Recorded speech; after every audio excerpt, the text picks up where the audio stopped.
Friends, ಇವತ್ತು ನಾವು ಒಂದು ಕ್ರೋಶೆಟ್ ಫ್ಲವರ್ ನೋಡೋಣ. ಅದು ಡ್ರೆಸ್ಸು ಅಥವಾ ಟೀ ಶರ್ಟು ಯಾವುದಕ್ಕಾದರೂ ಯೂಸ್ ಮಾಡ್ಬೋದು.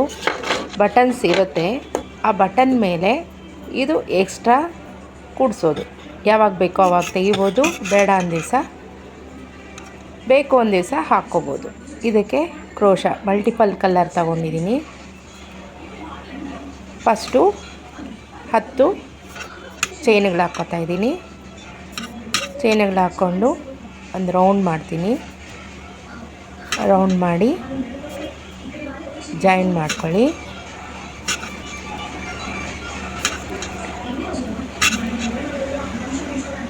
ಇದು ತುಂಬ ಉಪಯುಕ್ತ. ಬೇಕಾದಾಗ ಹಾಕ್ಕೋಬೋದು, ಬೇಡ ಅಂದ ದಿವಸ ತೆಗೆದುಬಿಡ್ಬೋದು. ಫಸ್ಟ್ ಹಾಕಿದ್ದೀವಲ್ಲ, ಅದೇ ಲೂಪ್ಗೆ ಅದೇ ಚೈನ್ಗೆ ಹಾಕ್ಕೊಂಡು ಜಾಯಿನ್ ಮಾಡ್ಕೊಳ್ಳಿ. ಸ್ಟಾರ್ಟಿಂಗ್ ಬಂದಿದೆಯಲ್ಲ ಆ ದಾರ ಒಳಗೆ ಹಾಗೆ ಸೇರಿಸ್ಕೊಳ್ಳಿ. ಈಗ 15 ಚೈನ್ಸು ಹಾಕ್ಕೋತೀವಿ. 15 ಹಾಕ್ಕೊಳ್ಳಿ. ಸೂಜಿ ಮೇಲೆ ದಾರ ಬೇಡ, ಹಾಗೆ ಹಾಕ್ಕೋಬೇಕು.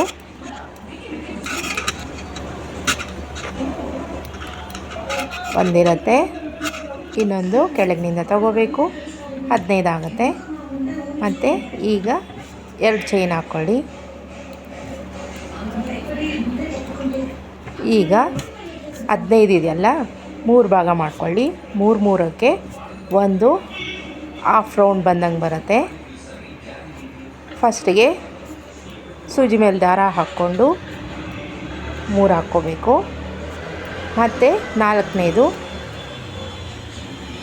ಸೂಜಿ ಮೇಲೆ ದಾರ ಎಲ್ದಿರ ಹಾಕ್ಕೋಬೇಕು.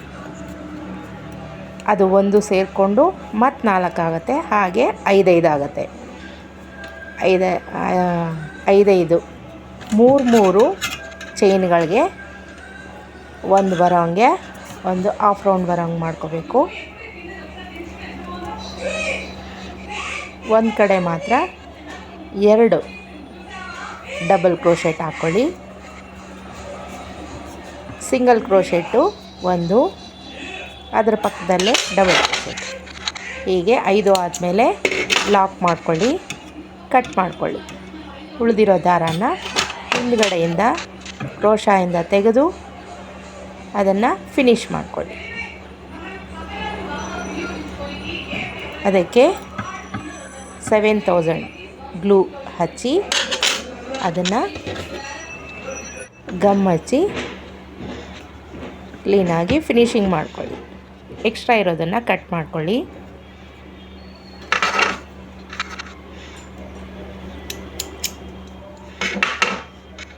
ಇದು ಮುಂದ್ಗಡೆಗೆ ಈ ಥರ ಕಾಣುತ್ತೆ.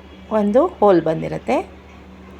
ಇದನ್ನು ನಾವು ಡ್ರೆಸ್ಸಲ್ಲಿ ಆಲ್ರೆಡಿ ಬಟನ್ ಹಾಕಿರೋದ್ರ ಮೇಲೆ ಹೇಗೆ ಹಾಕ್ಕೊಳ್ಳೋದು ಅಂತ ನೋಡೋಣ. ಹೋಲ್ ಇರುತ್ತಲ್ಲ ಬಟನ್ಗೆ, ನೀವು ಈಗ ಅದನ್ನು ಸೇರಿಸ್ಬೋದು. ಹೇಗೆ ಅಂತ ನೋಡಿ. ನೋಡೋದಕ್ಕೆ ತುಂಬ ಚೆನ್ನಾಗಿರುತ್ತೆ, ಫ್ಯಾನ್ಸಿ ಆಗಿರುತ್ತೆ. ಬುಟಿಕ್ಕಲ್ಲಿ ಮಾಡಿಸ್ದಂಗಿರುತ್ತೆ. ತುಂಬ ಈಸಿ ಸಹ. ಡ್ರೆಸ್ಸಿಗೆ ಎಕ್ಸ್ಟ್ರಾ ಬ್ಯೂಟಿ ಕೊಡುತ್ತೆ. ನೀವು ಬೇಡ ಅಂದ ದಿವಸ ತೆಗೆದುಬಿಡ್ಬೋದು, ಅಥವಾ ವಾಶ್ ಮಾಡೋವಾಗ ಇದನ್ನು ತೆಗೆದುಬಿಡ್ಬೋದು. ಚೆನ್ನಾಗಿದೆ ಅಲ್ವಾ? ಹೀಗೆ ನೀವು ಡ್ರೆಸ್ಗೆ, ಶರ್ಟ್ ಬಟನ್ಸ್ಗೆ, ಲೇಡೀಸ್ ಶರ್ಟ್ ಬಟನ್ಸ್ಗೆ ಎಲ್ಲ ಮಾಡ್ಕೋಬೋದು. ಹೇಗಿದೆ ಅಂತ ಕಮೆಂಟಲ್ಲಿ ಹೇಳಿ ತೋರಿಸ್ತೀರಾ? ಹಾಗೆ ಒಂದು ಲೈಕ್ ಕೊಡಿ, ಶೇರ್ ಮಾಡಿ. ನನ್ನ ಚಾನಲ್ಲು ಇಲ್ಲಿವರೆಗೂ ಸಬ್ಸ್ಕ್ರೈಬ್ ಮಾಡ್ಕೊಂಡಿಲ್ಲ ಅಂದರೆ ಅವರೆಲ್ಲ ಸಬ್ಸ್ಕ್ರೈಬ್ ಮಾಡ್ಕೊಳ್ಳಿ. ಹೀಗೆ ಇನ್ನೂ ತುಂಬ ವಿಡಿಯೋಗಳೊಂದಿಗೆ ನಿಮ್ಮ ಮುಂದೆ ಬರ್ತೀನಿ. Thank you.